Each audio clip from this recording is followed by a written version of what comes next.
প্রথম শ্রেণীর আমার প্রাণপ্রিয় ক্ষুদে শিক্ষার্থী সালদার স্যার ইউটিউব চ্যানেল থেকে তোমাদের সবাইকে স্বাগতম।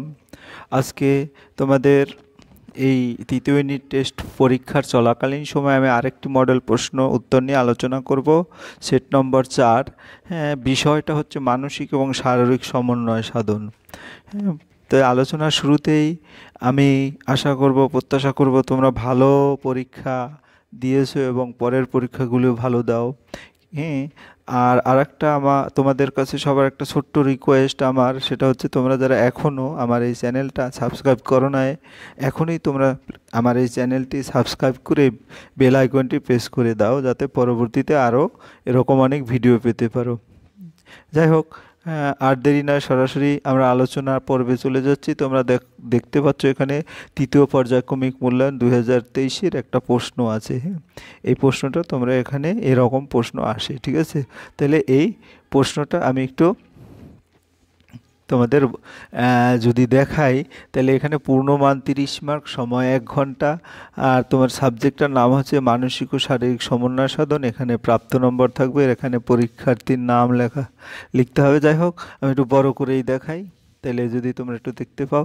দেখা গেছে এখানে পরীক্ষার্থীর নাম, অর্থাৎ তোমরা এখানে তোমার নাম লিখবে যে যে জায়গাটায়, আর এখানে ক্রমিক সংখ্যা, ঠিক আছে? এখানে তোমরা ক্রমিক সংখ্যাটা লিখবে। তাই এই হচ্ছে তোমাদের। হ্যাঁ, তাহলে আমরা প্রথম সরাসরি প্রশ্নে যাই। আমরা খাওয়ার সময় খেয়াল করব যাতে ড্যাশ সোজা থাকে। কি সোজা থাকে এখানে তোমাদের সেটা লিখতে হবে, অর্থাৎ মেরুদণ্ড সোজা থাকে। তাহলে তোমরা কি করবা, উত্তরটা হচ্ছে মেরুদণ্ড। তো কয়ের যেখানে শূন্যস্থান আছে সেখানে মেরুদণ্ড লিখবে, ঠিক শব্দটি বেছে নিয়ে লিখতে বলেছে, ঠিক আছে? তারপরে খ নম্বর, এই যে খ নম্বর প্রশ্ন, সময় নিয়ে ঠিকমতো ড্যাশ খাবার খেতে হবে, গিলে নাকি চিবিয়ে? তাহলে উত্তর হবে চিবিয়ে, অর্থাৎ সময় নিয়ে চিবিয়ে খেতে হবে, ঠিক আছে? তাহলে আমরা এখানে চিবিয়ে যেটা আছে সেখানে একটা এটা টিক মারবো। আমাদের দেশের জাতীয় পতাকার উপরে আছে কি রং আছে? আমাদের দেশের জাতীয় পতাকার তোমরা লাস্টে জাতীয় পতাকা দেখতে পাবে। যাই হোক, হ্যাঁ, আমাদের দেশের জাতীয় পতাকার লাস্ট একবারে উপরে আছে কি? গেরুয়া রং। গেরুয়া রং হচ্ছে উপরে। হ্যাঁ, তাহলে গেরুয়া রং হবে উত্তর। যাই হোক, আমরা এবার ঘ নম্বরের প্রশ্ন দেখতেছি। ঘ নম্বরের প্রশ্ন হচ্ছে কি? ঘ নম্বরের প্রশ্ন হচ্ছে আমাদের দেশের জাতীয় সঙ্গীতের রচয়িতাকে বা সঙ্গীতকে রচনা করেছে? রবীন্দ্রনাথ ঠাকুর, আমরা সবাই জানি। তাহলে উত্তর হবে রবীন্দ্রনাথ ঠাকুর। তাহলে এখানে আমরা কি করব, রবীন্দ্রনাথ ঠাকুর উত্তর দিয়ে দেব। পোলিও হবে দেশ সারা, টিকা নিলে সব ড্যাশ, শিশুরা না বৃদ্ধরা? আসলে বৃদ্ধরা হবে না, এখানে শিশুরা হবে, কারণ শিশুদেরই টিকা দেয়, তাই তো? তাহলে শিশুরা গেল আমার 1 নম্বরের প্রশ্ন। এবারে তোমরা যদি একটু লক্ষ্য করো, 2 নম্বরের প্রশ্ন আছে। 2 নম্বরের প্রশ্নে কি আছে?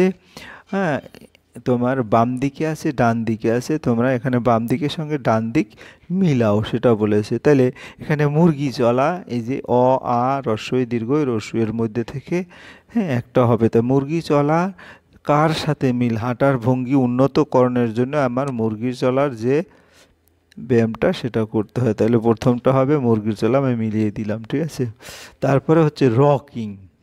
তো রকিংটা কি? রকিংটা জিমন্যাস্টিকের সাথে মিল আছে, অর্থাৎ রকিং চলে যাবে কোথায়? এই যে জিমন্যাস্টিক এখানে, অর্থাৎ রকিং জিমন্যাস্টিক। হ্যাঁ, তাহলে আমি দুটো মিলিয়ে দিলাম। তারপর মৌমাছি ফুলের মধু সংগ্রহ, আমরা যদি একটু দেখি, মুরগির চলা দেখিয়েছিলাম এটাকে, এবং রকিং দেখিয়েছিলাম তোমার জিমন্যাস্টিক, ঠিক আছে?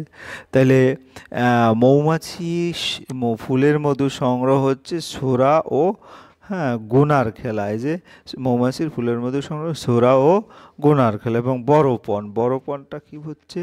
বড়পণটা হচ্ছে ব্রতচারী, ঠিক আছে? যে ব্রতচারী তোমাদের আবার আমি লিখে দিয়েছি, এই যেরকম উত্তর ব্রতচারী। তাহলে বাকি যেটা আছে সবাই তোমরা পারবা। ধ্যানটা হচ্ছে যোগাসন, অর্থাৎ ধ্যানটা যোগাসন। তাও তোমাদের এখানে দেখিয়ে দিচ্ছি, ধ্যান হচ্ছে যোগাসন। তাহলে তোমরা 2 নম্বরের প্রশ্নের উত্তরটাও ঠিকভাবে বুঝতে পেরেছো আশা করি। এরপরে আমরা চলে যাব 3 নম্বরের প্রশ্নে। একসাথে যদি আমরা দেখি উত্তরগুলি এভাবে হবে তোমার। হ্যাঁ, এবারে 3 নম্বরের প্রশ্ন যদি দেখি, ছাগল ড্যাশ মাঠে। আসলে তোমাদের এরকম একটা কবিতা আছে, তাই হ্যাঁ কি হবে, ছাগল গরু চরুক মাঠে। তাহলে এখানে গরু চরুক, এখানে তোমরা কি লিখবা, গরু চরুক। এই যে জায়গায় আমি দেখালাম না, এখানে জাস্ট এই যে লাল কলম দিয়ে লিখে দিয়েছি গরু চরুক, ঠিক আছে, এই যে গরু চরুক। তারপরে বারে ড্যাশ বেলা, বারে বারুক বেলা, অর্থাৎ এখানে তোমরা বারুক লিখে দিবে, যে বারুক। এই যে যে লাল যে দাগটা দেওয়া আছে সেই মানে লাল কালি দিয়ে লেখা, ওটা লিখবে। মাঠের মাঝে ড্যাশ কেটে হয়, মাঠের মাঝে দাগ কেটে হয়, ঠিক আছে। তাহলে এখানে তোমরা দাগ লিখে দিবে।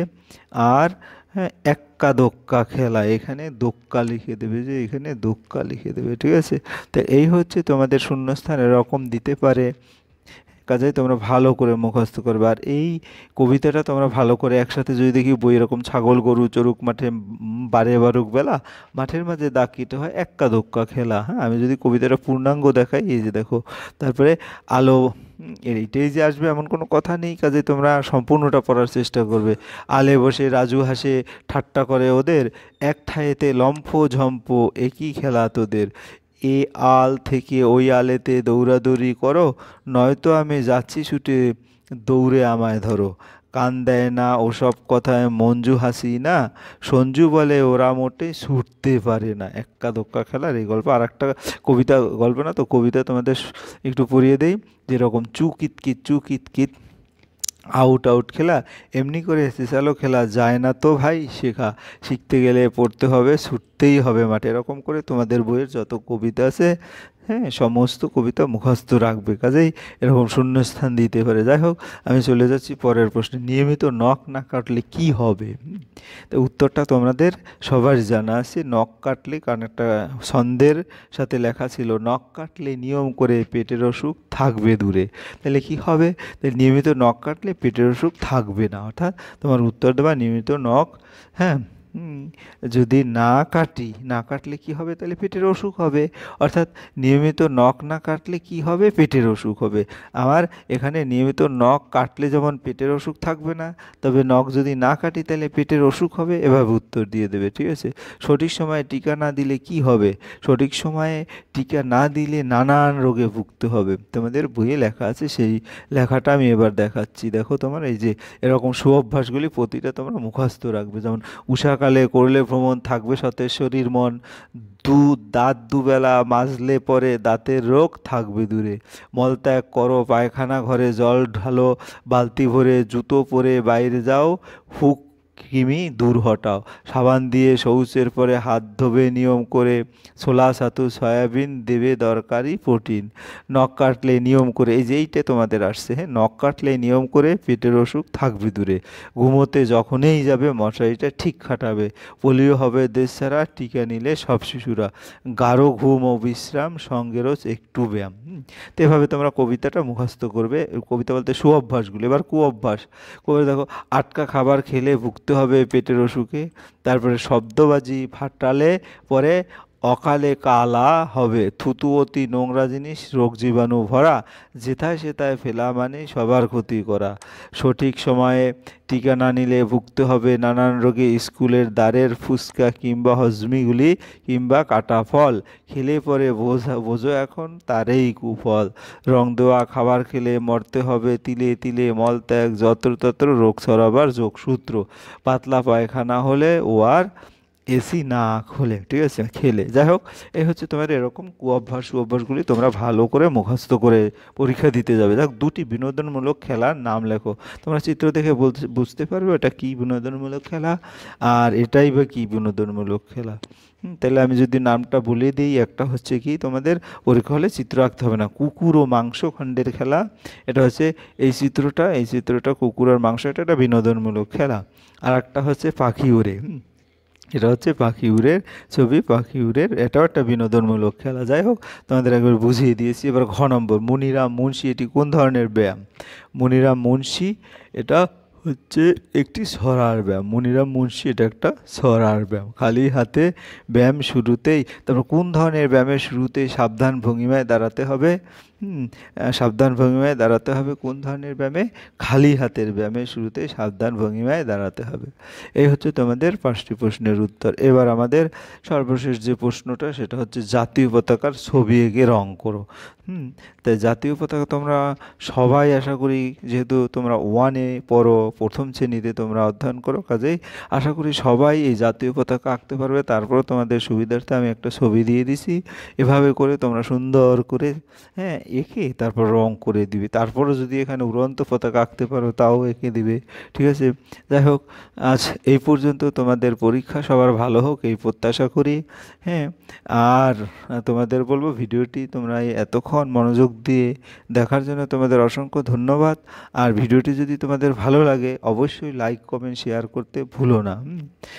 আর তোমরা যারা, আবারও আমার আবেদন থাকবে, তোমরা যারা এখনও আমার এই চ্যানেলটাকে সাবস্ক্রাইব করো না, প্লিজ প্লিজ প্লিজ আমার চ্যানেলটাকে সাবস্ক্রাইব করে বেল আইকনটি প্রেস করে রাখো। আজ এই পর্যন্ত। আবার দেখা হবে কোনো না কোনো নতুন ভিডিওতে। সবাইকে ধন্যবাদ।